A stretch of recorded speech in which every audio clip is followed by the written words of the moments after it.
近日，三星电子被黑客组织盯上了，被迫泄露大量机密数据。据悉，黑客组织 Loxus 先是发布了一张三星软件里的 CC++ 指令截图，随后便对泄密内容进行了公布，称其中包含三星机密源代码。该黑客组织泄露的数据包括用于敏感操作的三星 Trustoni 环境中安装的每个受信任小程序它的源代码，例如硬件加密、二进制加密、访问控制、所有生物特征解锁设备算法、所有最新三星设备的引导加载程序源代码、三星激活服务器的源代码、用于授权和验证三星账户的技术的完整源代码，包括 API 和服务、来自高通的机密源代码等。但奇怪的是，该黑客组织目前并没有联系三星电子，也没有提及赎金，意图不明。Loxus 此前已有前科，其盗走过芯片巨头英伟达的机密信息，并要求后者解除显卡挖矿锁、开源显卡驱动。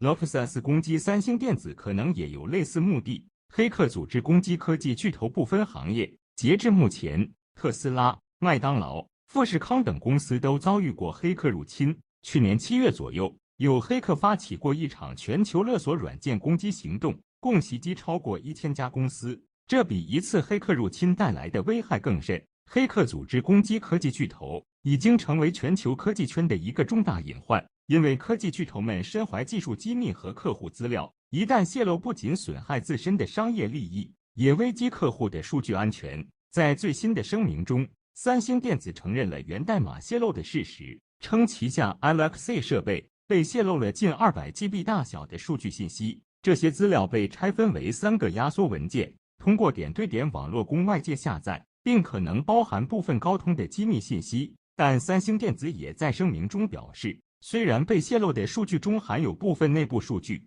但没有员工个人数据。凯克指出，即使在计算半导体领域落后于 TSMC 和 Intel， 但在存储事业部的加持下，三星仍是全球第2大合同芯片制造商。参考 Trenders 分享的数据，这家韩国科技巨头在2021年4季度的营收为55亿美元，逊于台积电在同期创下的150亿美元。三星当前最尖端的4纳米代工产能正在提升，如此一来，今年三星4纳米工艺芯片的产能必定能够得到极大的改善。但可惜的是，虽然三星将4纳米工艺的产能提升起来了，却依然没能留住大客户高通。因为从最新的消息来看，高通下一代旗舰芯片将重新交给台积电代工。2020年底推出骁龙888开始，高通旗舰处理器已全面交给三星代工，但三星的表现并不好。有媒体称，三星晶圆代工厂可能对其5纳米和4纳米工艺良品率数据造假。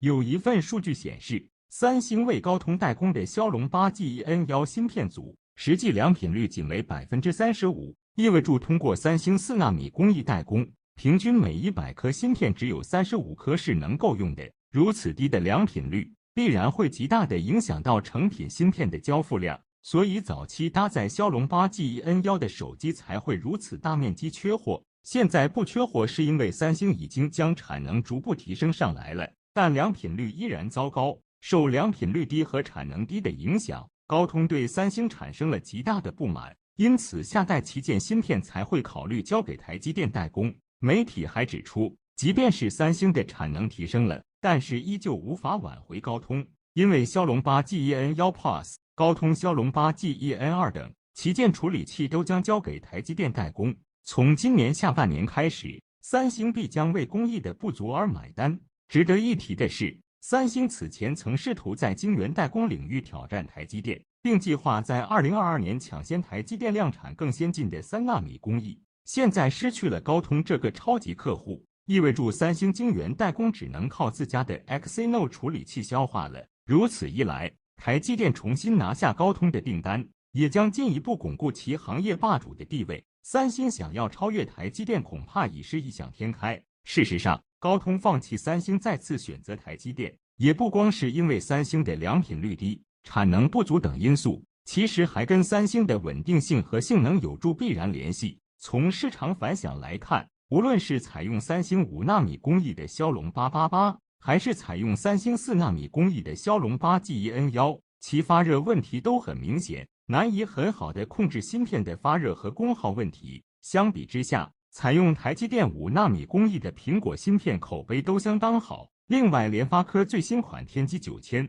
也依靠台积电4纳米工艺实现了大逆转，综合表现比骁龙8 Gen1有过之而无不及，在性能表现上亦是如此。通过三星4纳米工艺生产的芯片，无论是功耗还是晶体管密度都没有很明显的升级，而台积电的4纳米工艺就要优秀的多了。据了解，台积电4纳米工艺在晶体管密度上有6%的提升，性能提升11%，能效表现也提升了22%。所以采用台积电4纳米工艺的芯片，无论是功耗还是性能，均拥有更好的表现。在芯片制造方面，台积电的技术全球领先，相比英特尔等美企，台积电并不是领先一点点，因为台积电在今年下半年就能够量产3纳米芯片，而英特尔连7纳米芯片还无法自主量产。在芯片代工产能方面，英特尔更是与台积电有很大的差距。全球缺芯后，美就不断在芯片领域内做出小动作，不仅要求台积电等在美生产制造更多芯片，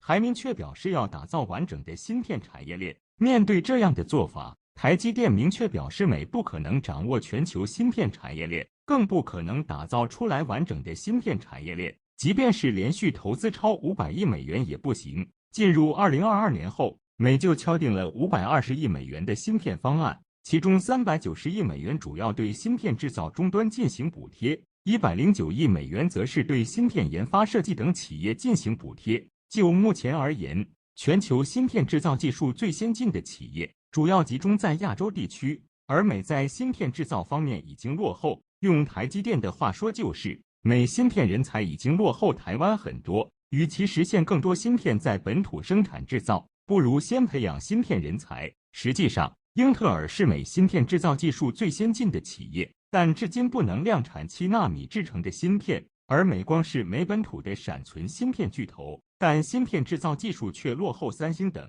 虽然苹果、AMD、英伟达、高通等是优秀的芯片企业，但这些企业仅研发设计芯片，自身并不生产制造芯片，几乎都是依赖台积电、三星。三星在2017年前在芯片代工领域其实是排第4名的，台积电、革新、联电都比三星强。后来三星在2017年时提了一个目标，那就是要超过革新、联电、台积电，未来要成为全球芯片代工的第1名。在2018年时，三星成功的超过了革新、联电，排名全球第2。然后三星的目标只有一个，那就是超过台积电。但时至今日，三星与台积电的差距还是相当大的。按照2021 Q4 的数据，台积电的份额为53%，而三星只有17%，台积电份额约为三星的3倍。事实上，三星这几年一直在努力，特别是在5纳米、